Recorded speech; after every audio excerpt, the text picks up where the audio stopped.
नमस्कार, मैं हूँ विकास सुखीजा। आप देख रहे हैं अब तक टाइम्स का स्पेशल प्रोग्राम चाय की चुस्की, बात करेंगे उसकी। दोस्तों, उसकी का मतलब बता देते हैं आपको, हर बार बताना पड़ता है लेकिन इस बार आपको बताते हैं, इस बार हम बात करेंगे आपकी। क्योंकि सीजन इस समय जो चल रहा है, इस समय चल रहा है विभिन्न तरह की बीमारियों का सीजन चल रहा है। किसी को बुखार हो रहा है, किसी का गला खराब हो रहा है, किसी को पसीने आ रहे हैं, किसी को रात को टाइफाइड महसूस होता है और दिन में वो ठीक हो जाता है। लेकिन रात जैसी होती है, जैसे ही वो बंदा अपने घर जाता है, उसको फिर महसूस होने लगता है कि उसको कहीं न कहीं टेम्परेचर है। लोगों, जो ये बीमारियाँ धीरे-धीरे घर कर रही हैं, इनसे बचना कैसे है? और इससे बचना बड़ा ज़रूरी है। और हमारे प्रोग्राम में चाय की चुस्की में चुस्की लेते हुए इस पूरे प्रोग्राम को ध्यान से देखना, क्योंकि आज मैं आपकी जिनसे मुलाकात कराने वाला हूं, आप यकीन मानना, छोटी सी आयु के अंदर आपको बता देते हैं, एमबीबीएस कर चुके हैं, एमडी हैं, डॉक्टर आबिद आमीन भट्ट। बड़े मशहूर डॉक्टर हैं और आपको बता दें, शुगर के ऊपर कई थीसिस स्टडी कर चुके हैं, कई अलग अलग से कोर्स कर चुके हैं। अभी भी उनका एक कोर्स यूरोप में ऑनलाइन चल रहा है। टोटली उद्देश्य जो है समाज की सेवा करना है, समाज को निरोग बनाना है। लेकिन आपको बता दें, समाज को निरोग बनाने के लिए आपका योगदान भी बेहद जरूरी है। बात करते हैं डॉक्टर आदिब से, मेरे साथ हैं, उनसे बात करना जरूरी है। भट्ट साहब, आपका बहुत बहुत स्वागत है अब तक टाइम्स के स्पेशल प्रोग्राम में। चाय की चुस्की, बात करेंगे उसकी। Thank you very much. Good morning sir. Good morning आपकी ये चाय की चुस्की तो बहुत ही फेमस है जी। और जो आप मुद्दे रेज करते हो बहुत ही इम्पोर्टेंट होते हैं सोसाइटी के लिए, हेल्पफुल होते हैं सोसाइटी के लिए। तो मुझे बहुत अच्छा लग रहा है कि मैं इसका एक हिस्सा बन रहा हूँ, इसका एक पार्ट बन रहा हूँ कि मैं इसके लिए कुछ कंट्रीब्यूट कर पा रहा हूँ, जिसके थ्रू हमारी सोसाइटी में कुछ भी एजुकेशन के थ्रू या नॉलेज शेयरिंग के थ्रू कुछ भी हेल्प हो और इसमें मैं इन्वॉल्व हूँ, तो मैं इसमें बहुत ही अपना सौभाग्य मानता हूँ। डॉक्टर साहब, छोटी सी आयु के अंदर, इतनी सी आपकी आयु है अभी, और उसमें आपने इतनी अचीवमेंट हासिल कर ली है, एमबीबीएस कर चुके हो, एमडी बन चुके हो, फिर उसके बाद शुगर्स की जो बीमारी है बहुत लोगों को परेशान करती है, उस पर आपने कई थीसिस स्टडी कर दी हैं, कई कोर्सेज कर दिए हैं, फिर उसके बाद एक कोर्स आप यूरोप से भी कर रहे हैं। उद्देश्य क्या है आपके जीवन का? एक्चुअली हर डॉक्टर के जीवन का एक ही उद्देश्य होता है, सोशल सर्विस। जी। देखो, सारी चीज़ें जो उसके साथ एसोसिएटेड है कि वो सारी सेकेंडरी है। मेन जब भी आप डॉक्टर बनते हो, आप एक अपना टाइम स्पेंड करते हो, आप अपना कीमती जो आपकी लाइफ का टाइम है, एक यूथ का टाइम है आपका, आप उस टाइम को ऐसे स्पेंड करते हो जैसे आपके जो स्कूल फ्रेंड्स हैं वो जिस तरह से एंजॉय करते हैं वो आप नहीं कर पाते हो। आप अपनी लाइफ में कुछ डेडिकेटेड टाइम देते हो, सेक्रीफाइस करते हो। इस इतना टाइम सेक्रीफाइस करने के बाद, इतना टाइम डेडिकेट करने के बाद, इसका जो मोटिव है हमेशा बहुत बड़ा होता है। और इसका मोटिव इसलिए बड़ा होता है क्योंकि इसका मोटिव फिर आप तक लिमिटेड नहीं होता। जब भी आपने कुछ भी अचीव किया हो, मेरे जैसे बहुत हैं, मैं तो एक भीड़ में एक बंदा हूँ, कि जब भी इसमें हम कुछ भी अचीव करते हैं, मेडिकल साइंस में अचीव करते हैं, कोई कोर्स करते हैं, कोई डिग्रीज करते हैं, तो इसका मोटिव फिर ये नहीं रहता कि इससे मुझे फ़ायदा मिलेगा या इससे मेरी फैमिली को फ़ायदा मिलेगा। इसका मोटिव फिर इससे आगे निकल जाता है। ये एक अपर लेवल पे चला जाता है कि भाई अब मैं नहीं हूँ, मैं तो ख़त्म हो गया, अब मैं इस सोसाइटी के लिए हूँ, मैं अपने स्टेट के लिए हूँ, मैं अपने देश के लिए हूँ, मैं पूरी दुनिया के लिए हूँ। जो मेरी तरफ से जो मैं हेल्प कर सकता हूँ, जो मैं कंट्रीब्यूट कर सकता हूँ एक सोसाइटी में, अपनी कंट्री में, अपने वर्ल्ड में, बस अब मैं इसी चीज़ के लिए हूँ। तो यही एक मेन मोटिव रहता है। फिर उसके लिए आप चाहे जो भी हासिल करते रहो, जो भी अपने नॉलेज को, अपने स्किल्स को ब्रश अप करते रहो, जैसे आपने अभी बोला एक आजकल हमें अपडेटेड रहना पड़ता है, तो उसके लिए हमें कुछ ऑनलाइन कोर्सेज जैसे रोमेटोलॉजीज में वगैरह कर रहे हैं टू स्टे अपडेटेड। बिकॉज ये जो भी चीज़ें हैं, अब आप सोसाइटी में कुछ कंट्रीब्यूट कर रहे हो, कुछ आप दे रहे हो सोसाइटी को, वर्ल्ड को कुछ दे रहे हो, तो आप एक लेवल पे नहीं रुक सकते, फिर आपकी लेवल एक जगह नहीं रह सकती, क्योंकि दुनिया इवॉल्व हो रही है, दुनिया चेंज हो रही है। दुनिया के चेंज होने के साथ साथ बीमारियां चेंज हो रही है, बीमारियों के चेंज होने के साथ साथ ट्रीटमेंट चेंज हो रहा है। और अगर ट्रीटमेंट चेंज हो रहा है तो आप इस लेवल पे नहीं रुक सकते। जब आपने ये ठान लिया है कि नहीं जी, मुझे तो कंट्रीब्यूट करना है, मुझे तो कुछ देना है अपने सोसाइटी को, फिर आपको भी उसी रेट पे, उसी पेस पे अपडेट होना पड़ेगा। आपको भी उसी समय के साथ साथ अपने जो लेटेस्ट नॉलेज है, लेटेस्ट जो ट्रीटमेंट मेथड्स है, लेटेस्ट जो गाइडलाइंस है, उसके साथ अपडेटेड रहना पड़ेगा, ताकि आप बेटर कंट्रीब्यूट कर पाओ। तो यही मेन तो यही रहता है कि हर एक जो भी इस फील्ड में आता है बंदा, मेन उसका यही रहता है कि भाई मेरे पास जो भी नॉलेज है, मेरे पास जो भी स्किल्स हैं, उससे हम कंट्रीब्यूट करें, अपने लोगों को फ़ायदा दें। और फ़ायदे एक्चुअली इंटर्न, क्योंकि इसमें क्या होता है कि जब आपकी सोसाइटी ग्रो करेगी, जब आपकी सोसाइटी ग्रो करेगी, आपका स्टेट ग्रो करेगा, आपका देश ग्रो करेगा, तभी आप ग्रो करोगे। बिल्कुल दोस्तों, आपको बता दें कि जब व्यक्ति स्टडी एजुकेशन लेता है तो और एजुकेशन का ध्येय बना लेता है, जीवन में उतार लेता है शिक्षा को, उसके बाद व्यक्ति को अपडेट रहना पड़ता है। आपको बता देते हैं, डॉक्टर भट्ट सिग्नस हॉस्पिटल में अपनी सेवाएं दे रहे हैं और सीएचई सिटी में रहते हैं। अभी मेरी बात हुई तो उन्होंने मुझे बताया कि खुद के लिए भी, खुद के परिवार के लिए भी समय नहीं निकल पाता, क्योंकि अपडेट रहना है, उन लोगों की जान को बचाना है जो विभिन्न तरह की बीमारियों से ग्रस्त हो जाते हैं। डॉक्टर साहब, खुद के लिए समय निकालना बड़ा मुश्किल लगता है। जो भी इस तरह के प्रोफेशंस होते हैं, जैसे मान लो आपका प्रोफेशन है या हमारा ही है, मीडिया का जो काम है, मीडिया के अंदर भी टोटली अपडेट रहना पड़ता है, हर चीज़ की नज़र रखनी पड़ती है, क्योंकि मालूम नहीं कौन सा आदमी कौन सा सवाल पूछ ले। एक्चुअली विकास जी, इसमें एक सिंपल सा आंसर है। जैसे आप भी इसी चीज़ से डील करते हैं। फॉर एग्जांपल, मैं किसी पोजीशन पे बैठा हूँ, किसी जगह पे बैठा हूँ, मैं कुछ, मेरे पास कुछ स्किल्स हैं, मेरे पास कुछ नॉलेज है, जिसके लिए लोग मेरे पास आते हैं। वो एक उम्मीद लेके आते हैं, एक आशा लेके आते हैं कि मैं इसके पास जाऊंगा, मेरी जो भी प्रॉब्लम्स है ये ठीक कर देगा। ठीक है। अब वो अपना एक टाइम छोड़ के, अपना सब कुछ छोड़ के, एक पूरा मन बना के आप पे पूरा विश्वास करके आया है कि नहीं, अगर मेरी कोई भी प्रॉब्लम है, मैं इस प्रॉब्लम में जो फंसा हुआ हूँ, वो यही बंदा मेरे को निकाल सकता है। जिसके लिए वो 50 किलोमीटर, 100 किलोमीटर, 200 किलोमीटर तय करके, उसके साथ साथ एक पैसे खर्च करके, टाइम खर्च करके आया हुआ है। उसके बाद जब वो आपके पास आता है, ये आपकी मॉरल रिस्पॉन्सिबिलिटी रहती है। क्योंकि मैंने इससे पहले भी कहा कि जब आपके पास कोई स्किल है, कोई नॉलेज है, फिर आप अपना आप नहीं रह जाता, फिर आप सोसाइटी के हो जाते हो। तो आपकी भी एक मॉरल रिस्पॉन्सिबिलिटी रहती है। मॉरल रिस्पॉन्सिबिलिटी, भाई ये मेरे पास आया है, पहले मैं इसकी परेशानी दूर करूं, पहले मैं देखूं यार ये क्या कह रहा है, इसकी क्या प्रॉब्लम है, ये बहुत टाइम निकाल के आया है, ये बहुत खर्च करके आया है, ये मेरे पास कुछ उम्मीद लेके आया है। तो अगर इसमें हम कोताही करें, चलो जी ये कर लेंगे, वो कर लेंगे, तो ये एक against the principles of moral science हो जाएगा। तो आप, क्या है कि जो पहले आपके लिए बहुत उम्मीद लेके आया है, आपको ये, हम आपकी रिस्पॉन्सिबिलिटी बनती है कि पहले मैं यार इसकी परेशानी ठीक करूं। फिर उसमें आप समय नहीं देखते, क्योंकि जब भी कोई इशू है, कोई प्रॉब्लम है, उस वो टाइम बाउंड नहीं होती। आप ये नहीं कह सकते ये बंदा मेरे पास सिर दर्द करके आया है, हाँ जी 5 मिनट में इसकी मैं दवाई लिख दूंगा।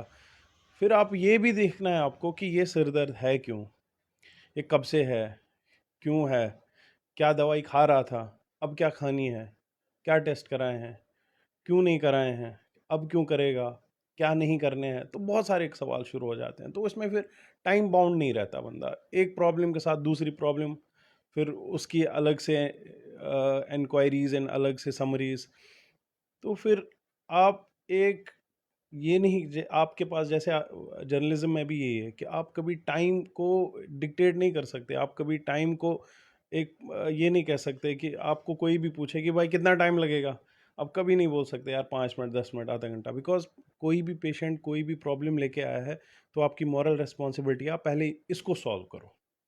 ठीक है, क्योंकि आपने जो अचीव किया है वो आपने इसीलिए अचीव किया है कि आप लोगों की हेल्प करो, लोगों के प्रॉब्लम्स को सॉल्व करो, और यही आपकी मॉरल रिस्पॉन्सिबिलिटी बनती है। तो इसीलिए फिर खुद के लिए टाइम निकालना थोड़ा मुश्किल हो जाता है। बिल्कुल दोस्तों, सामाजिक जिम्मेदारी जब बनती है और चाय की चुस्की लगती है जब, इसी से ही, चाय की चुस्कियों से ही जब बैठते हैं बातचीत होती है, बहुत सारी समस्याओं का समाधान हो जाता है। आप देख सकते हैं किस तरह से जब एक व्यक्ति बहुत चीज़ें हासिल कर लेता है, उसके बाद उसका जीवन वो अपना नहीं होता, वो लोगों का हो जाता है। डॉक्टर साहब, किस तरह की बीमारियां इस समय लोगों को घेरी हुई हैं और आपको क्या लगता है, डर लगता है या लोगों को ठीक करने के लिए माइंड में क्या चलता है? एक्चुअली हर बार कोई ना कोई ऐसी ये आ जाती है, प्रॉब्लम आ जाती है, कोई कोई कोई ना कोई अपॉर्चुनिटीज़ आ जाती है हमारे पास, कोई कोई ऐसी, मैं कहूँगा, मुसीबत आ जाती है जिससे हमें फेस करना पड़ता है। जैसे पिछले साल कोविड आ गया। कोविड आ गया। हाँ, जो मार्च अप्रैल मई तक चलता रहा, तो उस टाइम एक अलग ही सिनेरियो था कि लग रहा था कि भाई अब क्या होगा, मतलब हर जगह इतना पैनिक हो रहा था, पूरा जो एक सोशल सिस्टम था पूरा एक पैनिक मचा हुआ था सारे सारे इसमें। उसके बाद वो हमने फेस किया। उस टाइम बहुत सारा हमें भी मेंटल प्रेशर पड़ा, मेंटल लोड हम पे रहा, कैसे डील किया। बट चलो ठीक है, सबकी मदद से, ऊपर वाले की कृपा से हो गया। बट देन उसके बाद जब हमें लगा कि नहीं सब कुछ ठीक हो रहा है, कि अब कोई इशू नहीं है, अब चीज़ें धीरे धीरे ठीक हो रही है, उसके बाद मैंने पर्सनली यहाँ हमारे कई सारे डॉक्टर साहब ने करनाल में भी देखा कि कुछ डायरिया के केसेस आए, लूज मोशन के लूज केसेस आए। मोशन हाँ, डायरिया चला ये। लूज मोशन डायरिया के केस ये पिछले 1.5-2 महीने की बात है। जी जी। डेढ़ डेढ़ महीने से, जी। 2 महीने से। तो इतना सीवियर डायरिया, इतने सीवियर लूज मोशन के केस कि मैंने लाइफ में फर्स्ट टाइम कुछ केस इतने सीवियर देखे थे।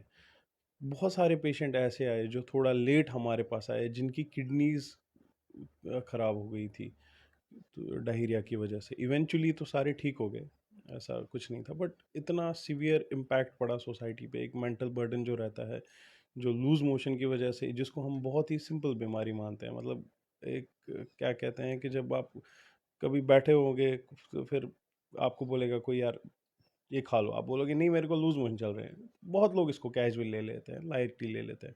बट इस बार जो सीज़न आया, इस बार जो डायरिया के केसेस आए, गैस्ट्रोएंटराइटिस के केस आए, वो बहुत सीवियर आए।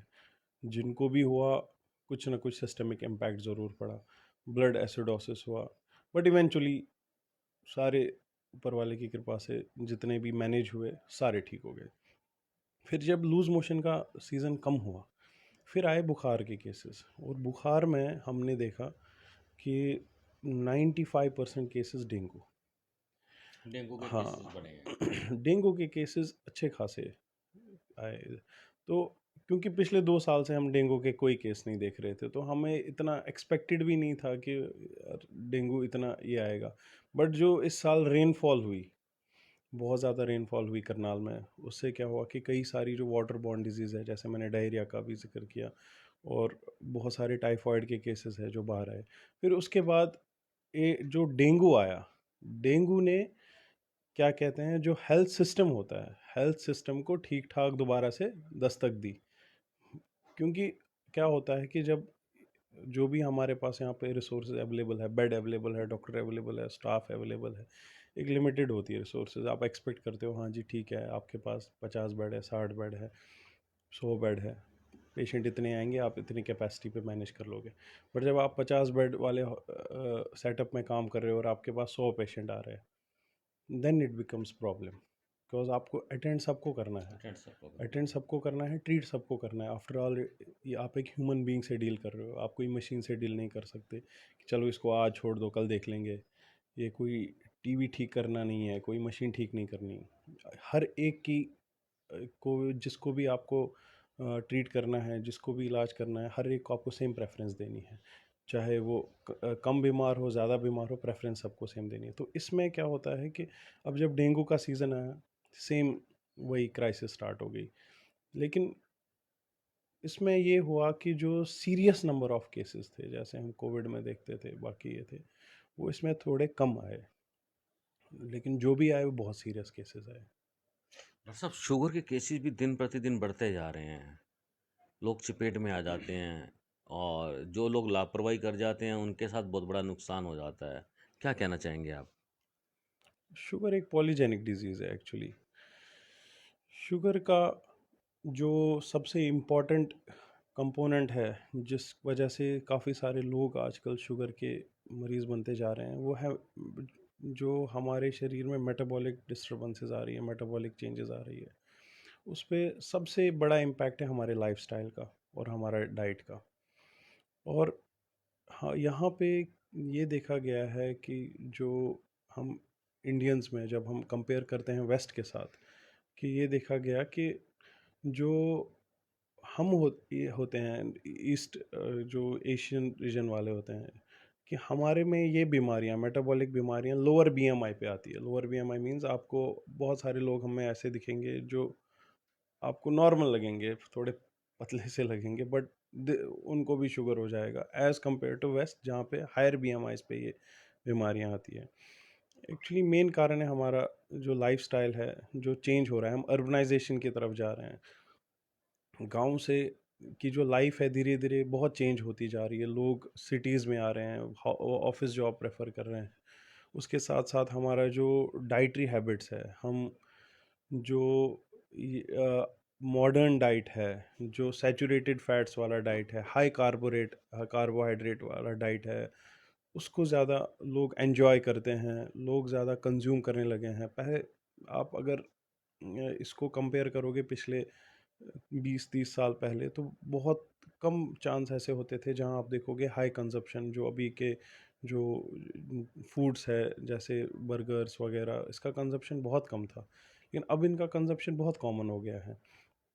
इस वजह से क्या होता है कि बॉडी में मेटाबॉलिक चेंजेस आ जाती है। मेटाबॉलिक चेंजेस के कारण आप मोर प्रोन हो जाते हो डायबिटीज़ के। तो ये एक कारण है।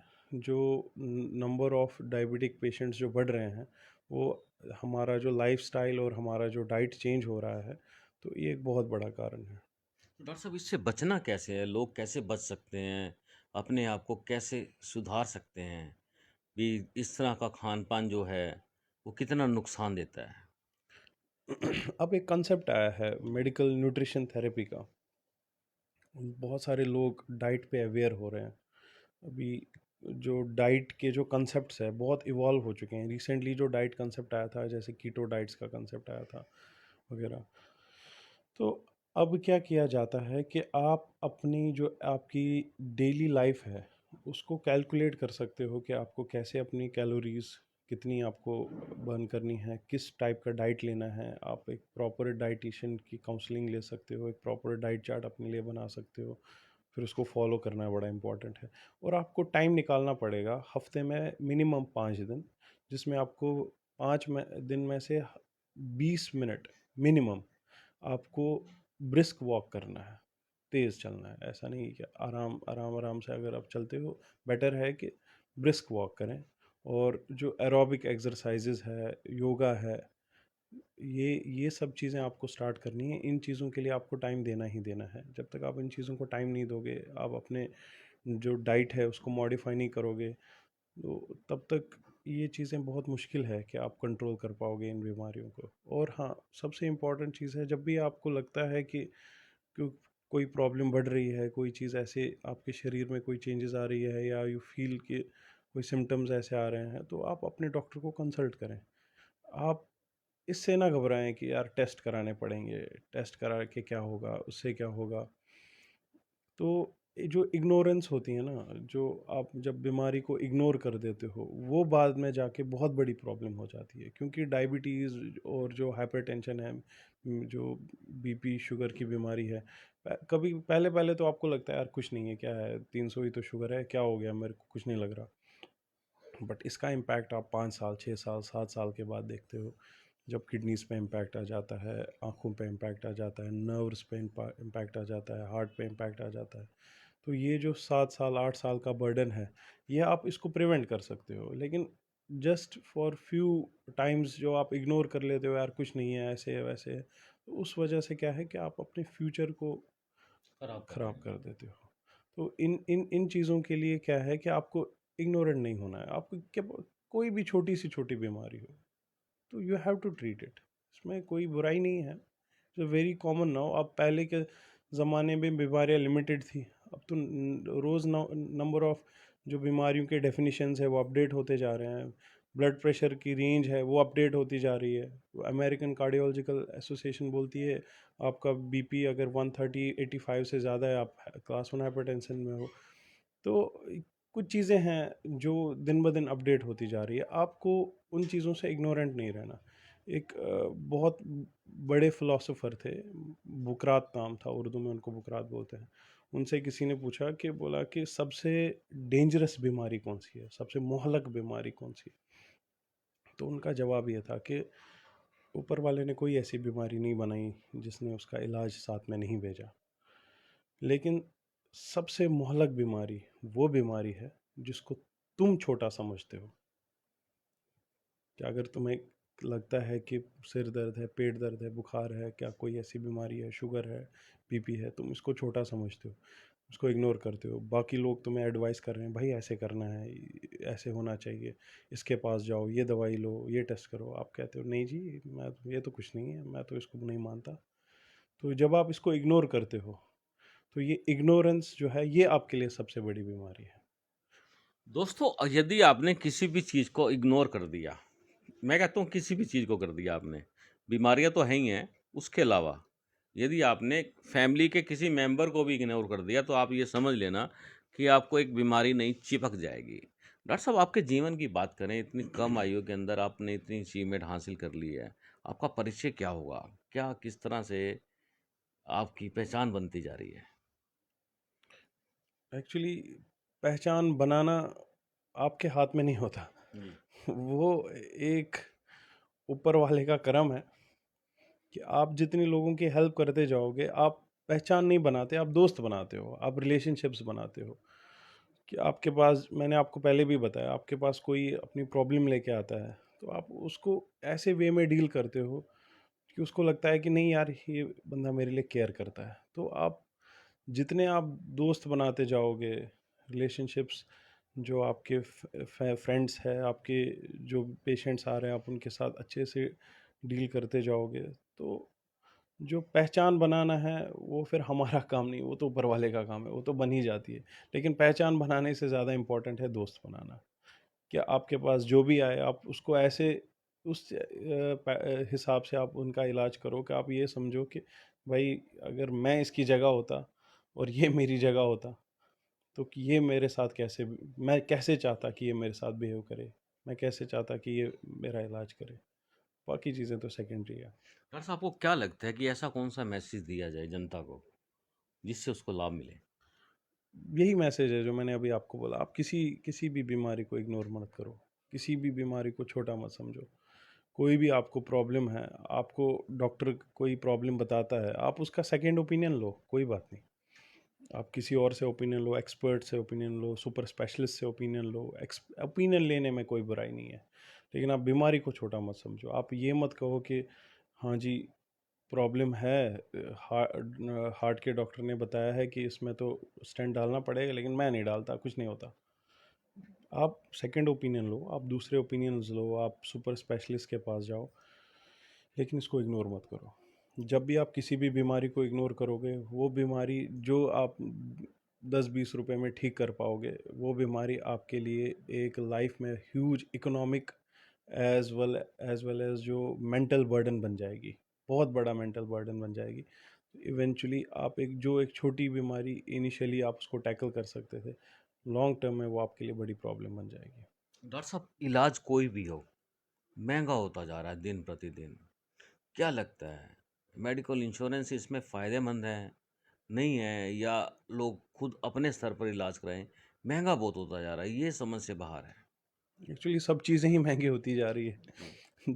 जो भी रेट्स बढ़ रहे हैं, वो प्रोपोर्शनल बढ़ रहे हैं जो इन्फ्लेशन हो रही है। ऐसा नहीं है कि खाली इलाज ही महँगा होता जा रहा है, सब चीज़ें महँगी होती जा रही है। लेकिन आपने एक अच्छा पॉइंट बताया, मेडिकल इंश्योरेंस एक मेरे हिसाब से अच्छा ऑप्शन है। अच्छा, अभी एक जो हमारे सोसाइटी में या हमारे लोगों के पास जो अच्छा एक ऑप्शन अवेलेबल है, जिससे उनके जो एक्सपेंसेस है वो किसी हद तक कंट्रोल्ड रहते हैं।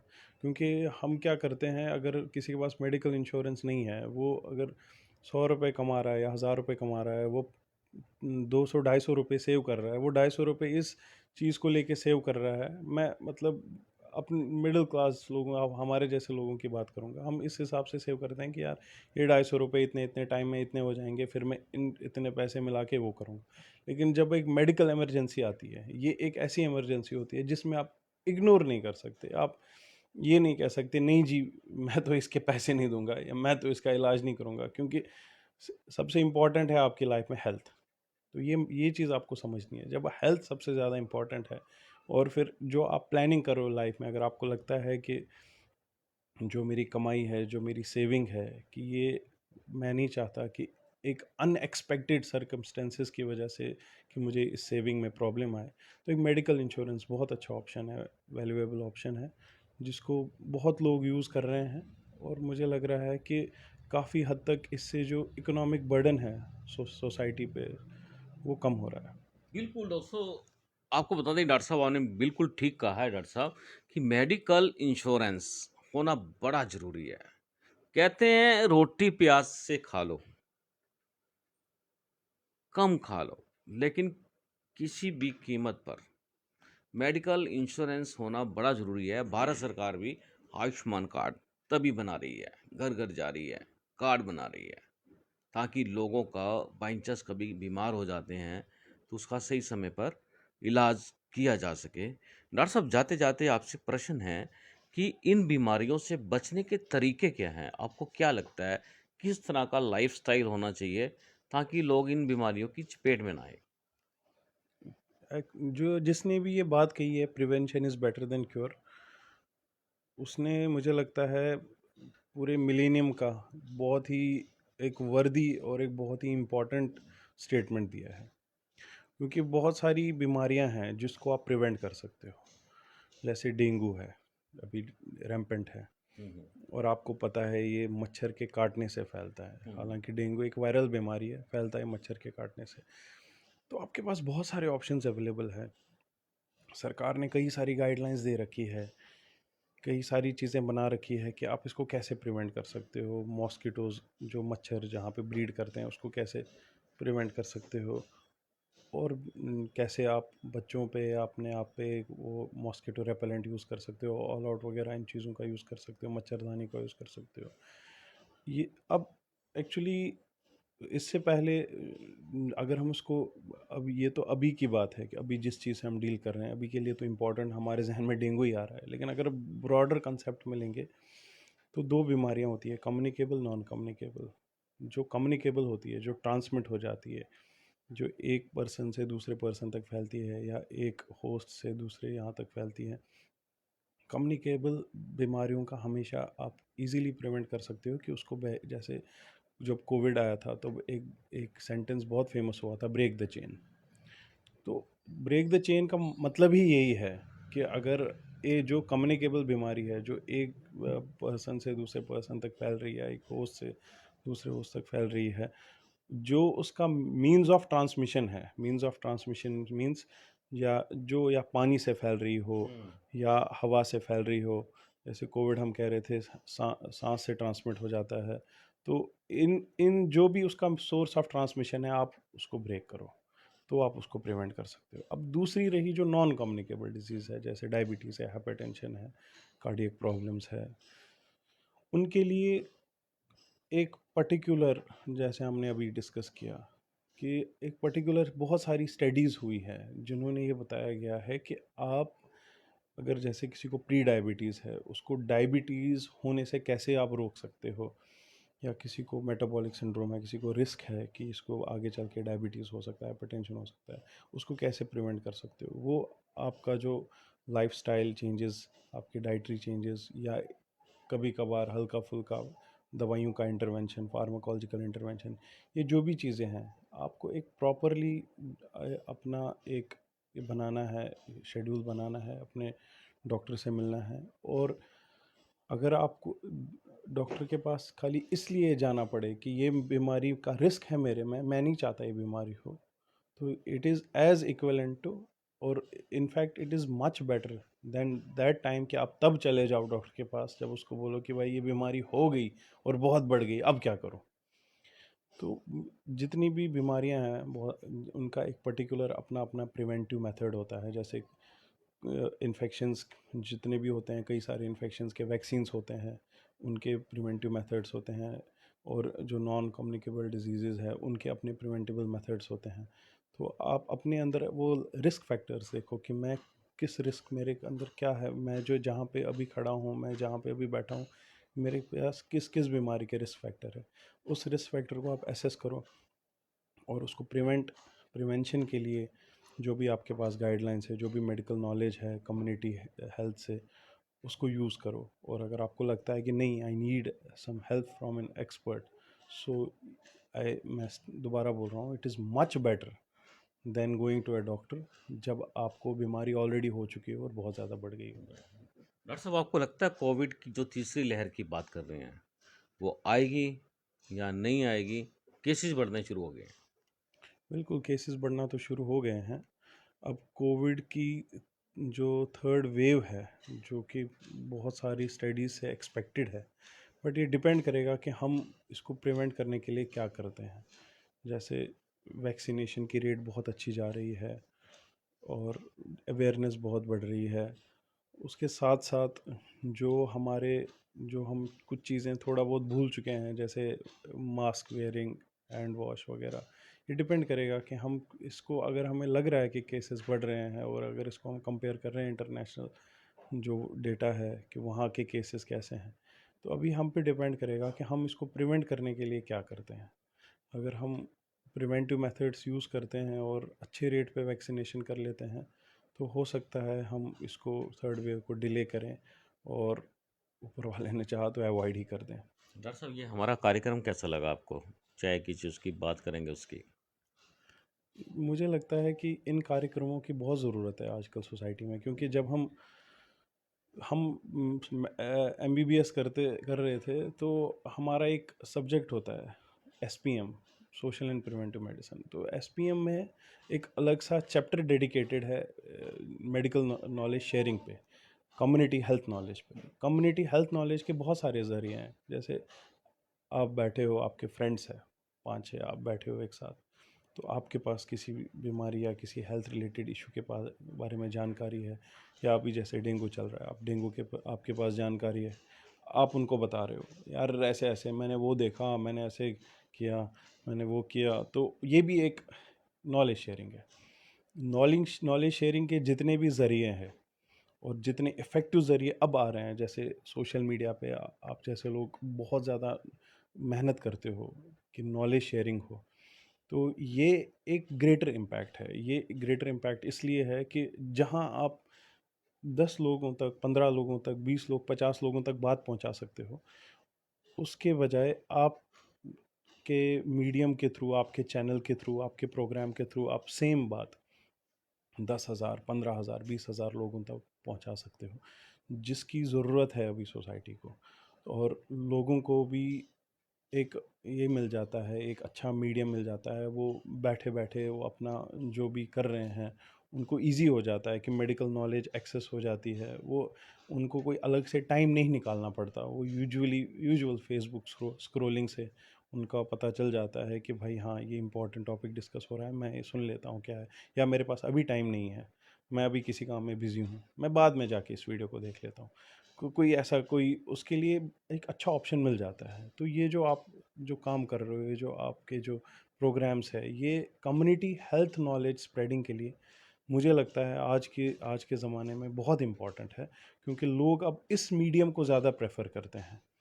जो पहले ज़माने में हम जिन मीडियाज़ को प्रेफर करते थे, वो एक बिल्कुल ड्रास्टिक चेंज आ चुकी है सोसाइटी में। अब आप इन्हीं सोशल मीडिया को ज़्यादा प्रेफर करते हो, और इन प्रोग्राम्स के ज़रिए ही अगर आपको अच्छी नॉलेज मिल रही है और अच्छी एक एजुकेशन मिल रही है, अच्छी इंफॉर्मेशन मिल रही है, तो ये एक बहुत ही बड़ा स्टेप है सोसाइटी के लिए, और we should always appreciate this. और जो भी ये प्रोग्राम्स है और आप जैसे लोग जो ये कर रहे हैं, we should always appreciate you people. Thank you doctor साहब, बहुत बहुत धन्यवाद आपका। Thank you sir, thank you very much. दोस्तों, ये थे डॉक्टर आबिद आमीन भट्ट, जिन्होंने आपको बताया जीवन से कैसे जीवन में आने वाली बीमारियों से बचना है। दोस्तों, एक बीमारी और बड़ी फैलती जा रही है।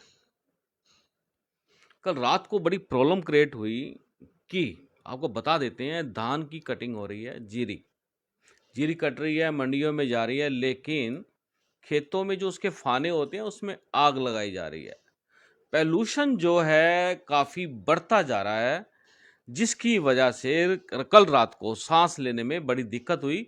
घर से बाहर निकलने में, सैर करने के लिए जाने के लिए भी बड़ी दिक्कत हुई। हम चाहेंगे प्रशासन इस ओर ध्यान दे, और जो किसान भाई इस तरह का, कृपया वो भी अपने खेतों में फानों को आग ना लगाएं, क्योंकि जीवन बचाना अन्नदाता की संज्ञा दी गई है किसान को, और किसान ही लोगों का जीवन बचा सकता है। आप देख रहे हैं अब तक टाइम्स का स्पेशल प्रोग्राम, चाय की चुस्की, बात करेंगे उसकी। इसी तरह से ये प्रोग्राम आगे चलता रहेगा, और हम आपकी अच्छे अच्छे जो पर्सनैलिटीज़ हैं, लोग हैं, उनसे मुलाकात कराते रहेंगे, और आप हमारे साथ बने रहे। आप देख रहे हैं अब तक टाइम्स। मैं हूँ विकास सुकीजा, अपने साथी कृष्ण के साथ। नमस्कार, जय हिंद, जय भारत।